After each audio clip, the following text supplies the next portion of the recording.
Corey Swargas here for Slap News with Frank Lamicella, the president of Power Slap. How you doing today? What's up, Corey? How are you? I'm doing really good, thank you. We just had the weigh-ins for the first ever historic Power Slap #1 event. How are you feeling about the anticipation and the excitement that is building for tomorrow? We're pumped. We've been doing this for a year now, building up to this event. I think some of those weigh-ins were awesome. I don't know if you saw Chris and Jesus got into it. I think Jesus got a chance tomorrow.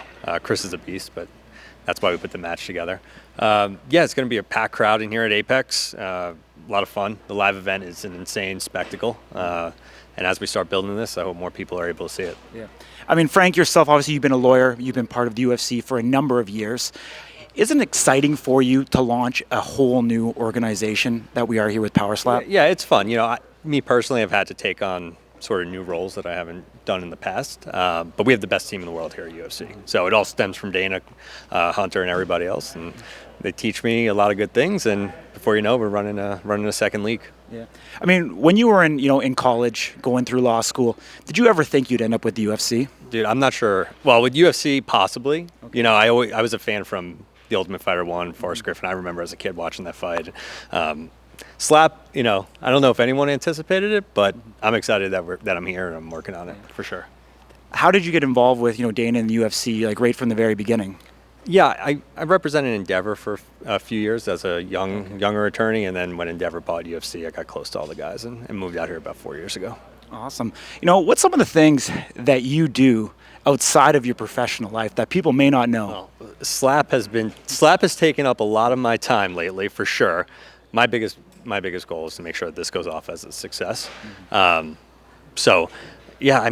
be honest, man, cook, hang out with the wife, hang out with friends, but I'm really focused on this and making sure it gets off to a success. I want to make sure we're doing the best we can for the athletes that are participating. Yeah. Do you think this is a legacy project for you, that when you pass, this is something that you'll be remembered for? We'll see. We have big plans to build it over the next 2 years for sure. More live events, more seasons of the show. My biggest focus right now is finding the talent that's going to be the next crop of guys to compete against the guys that come out of Power Slap 1. Yeah, I mean, a lot of the events that happened previously, were in bars, basements. How much does it bring you great pride to be able to legitimize this, get this sanctioned by, the Athletic Commission, multiple states now, get gambling approved in a very short period of time? Is that something that you take great pride in, that your team and yourself have been able to do? We set these goals out from the beginning when we brought on Slap. All the goals that we set so far, we've achieved. We found top-level talent, the best slap fighters in the world. We're putting on our first live show here at Apex. The sports betting is up. DraftKings, BetMGM, Win stations all have odds up for Saturday night, which I think is a huge element of the sport. Bars, restaurants, so this thing is free for DirecTV customers on Saturday, and I think bars are going to love this. This content is perfect for bars. And we have a partner in Rumble's been a great partner for us. TBS has been a great partner for us. So yeah, we're building the business the exact way we planned it out, and it's probably exceeding expectations, to be honest. Yeah. How difficult was it for you guys to change from a pay-per-view model to a free model on Rumble worldwide? There was a lot of chatter that we changed model. I'm not really sure that's right. We were just exploring to see what the best option is for the show and for the sport. Rumble has been, like I said, a fantastic partner for us so far. We've had a lot of success with them on the international side with the show, and now we're happy to do Power Slap 1 globally. And they're the right partner for this, for sure. That's great. I mean, a lot of these fighters have come in from, a wide range of backgrounds, MMA, amateur boxing, different backgrounds across the board. Does it give you a personal warm welcome, to see farmers, mechanics, people that are having the biggest opportunity of their life coming in here to be able to perform on your stage? Love it. That's exactly what we wanted to see. And you could see the talent in some of these guys. I mean, look at Vern, like you mentioned, Farmer from Kansas, been a mechanic his whole life, hard worker, must have used his hands. His hands are like rocks. I don't know if you shook his hand. But those are the guys that, you don't expect them to be the guys that are super successful in this, but he's got a chance to be the first light heavyweight champion on Saturday night. Absolutely does. I think he has a great chance. What motivates you to get up every single morning and drive past the naysayers and push through to prove them wrong? Dana's such a great leader. and he puts a lot of faith and trust in me, and so I feel obligated to make sure that I'm giving him my all to make sure that this thing is a success, because it's not just my legacy, but obviously his and the whole company. So you know, I think what's going to happen is people are going to see this event. They're going to realize that it's extremely entertaining, and that there's true athleticism involved, and they're going to be fans for the future. Yeah.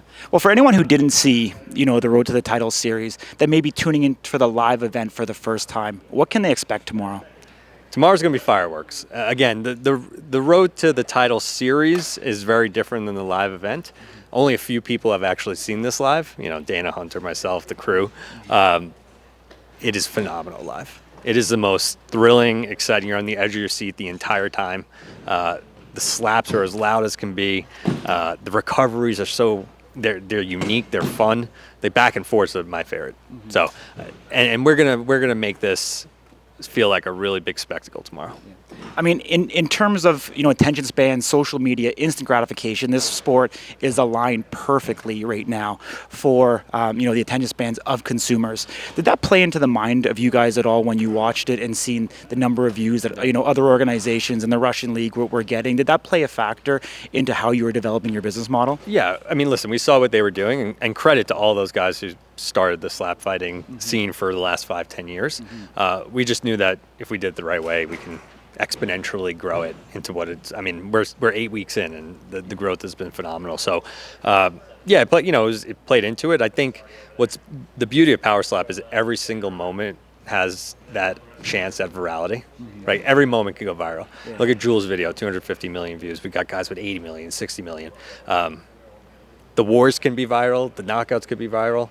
The recoveries could be viral. So every step of the way, I think this is built exactly for that new age digital audience who wants to scroll through their phone, watch a fight, pull up their app, watch a fight. Download the app on their smart TV, watch in the room with their friends. So it's perfect for that crowd. Absolutely is. I mean, the evolution, and I think the difference now from when, the Ultimate Fighter launched and UFC launched to now is the way that individuals consume content. The media is obviously, have had some negative things to say about the TBS ratings, but I don't know anybody under the age of 30 that actually has cable anymore. Yeah. And so when you look at the Rumble ratings worldwide and the ability for that to compound day after day, week after week, changing that type of format on how individuals consume the product, I think is paramount, obviously, for the growth of this sport and giving these fighters, a massive opportunity. Yeah. I think that's not stated enough, is that these are individuals with families, with kids, with day jobs, and you guys are truly providing, honestly, a great platform, and you guys are working to improve the safety and efficacy of this sport to be able to actually move it forward and legitimize it.